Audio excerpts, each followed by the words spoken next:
See, that's different. And I do wonder if they deserve it. And I think that things like, I mean, we're getting technical here, but things like capital adequacy ratios, which is how much risk they can take for every pound they've got deposited, were way too loose. And personally, if I'm elected, I'll be arguing to tighten that up, no question. I mean, you asked about climate change as well. I'm sure we'll hear a lot more about that. I think we do need to invest in alternative energy sources. So, our electricity generation, for example, comes from a variety of different places. I carbon offset personally. I think we need to, frankly, I think we do need to have some more nuclear power stations co-located with existing ones, because it looks like green energy alone. I think we should push it, I think we should subsidise it, I think we should encourage it, but it's only about 2% of the mix, and I don't think it's going to get up to where we need it to be quickly enough. And in about 2015, about 5 years' time, we risk serious power shortages as our coal stations get decommissioned under EU regulation. So we've got a serious energy crisis ahead of us. I also think that being reliant on countries like Russia for gas, countries like Venezuela and Iran for oil, is not a very smart thing from a security perspective. So I'd like to see us develop more domestic energy sources, for example, the two I've mentioned, for example, as a way of just mitigating that risk to other countries. Ed Ford. To pick up the point in particular on the economy, I was quite struck by Chris hoping that we could do something about it, and that he thinks some measures might be in order. I'm very clear. The economy needs to be restructured.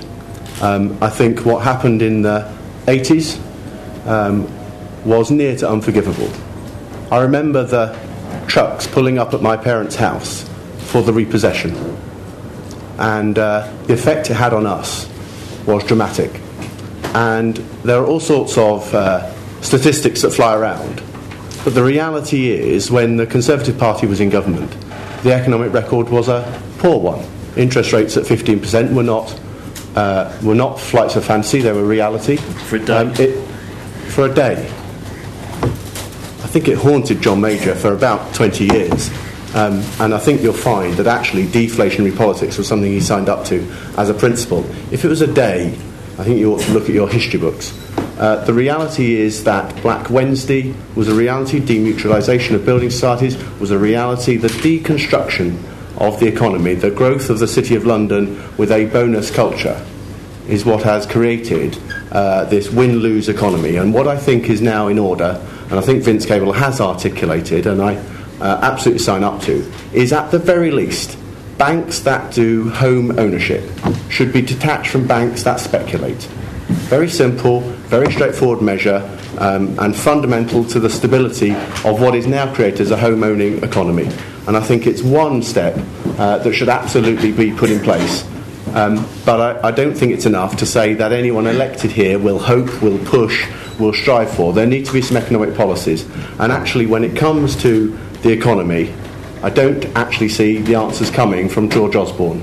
I understand we're all in it together. We are all in it together. But actually, the bottom line will come with who pays. Because many of the people who are in it together, and actually Hampstead and Kilburn, for all its prosperity, is a very mixed community economically, but actually those all in it together aren't all able to get us out of it. Actually, the policy that we're putting forward to take 4 million people out of tax, the lowest £10,000 earners, absolutely fundamental, simple policy that will make a significant difference, that will move the tax burden. So we're all in together, but there are different ways of getting it out. Finally, on climate change, on a very personal level, I mean, in my introductory remarks, I spoke, I suppose, about the place we live in.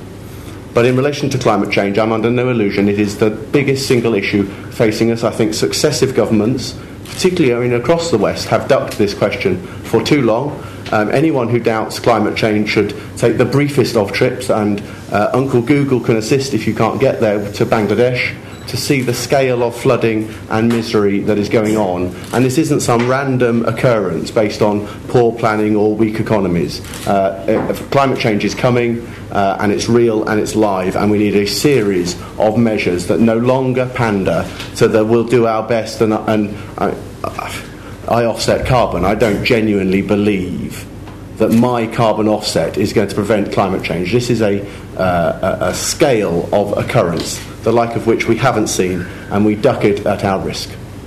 Well, to pick up actually where my colleague has left off, one of the, I think, important changes that we're seeing increasing quite rapidly as far as protecting the environment is concerned is that there seems to be a much greater willingness among the great powers, not least the United States of America and certainly China, and I think Brazil is going to come on board, that there have to be genuine cooperative schemes which are internationally applied. And that can only come from the kind of conferences we're going to see in Copenhagen, and we've all got our fingers crossed on that. I quite agree on the issue that green energy resources will not be enough in the future. But if we're looking exclusively at what we in this country need to do over and above what has already been done, is we have to insulate our houses better. The greatest loss of energy in this country is coming from old housing stock that is poorly insulated. And on the issue of the economy, I remember very clearly the two previous recessions. I remember being the Member of Parliament, as I said, from 1992. And the cases that came to me in my advice surgeries, I hold 4 a month, so first and third Friday and Saturday in different parts of the constituency. The overriding issue that people brought to me in those advice surgeries was debt. People lost their homes, they lost their businesses, their families broke up because they had bought that idea of a property-owning, share-owning country.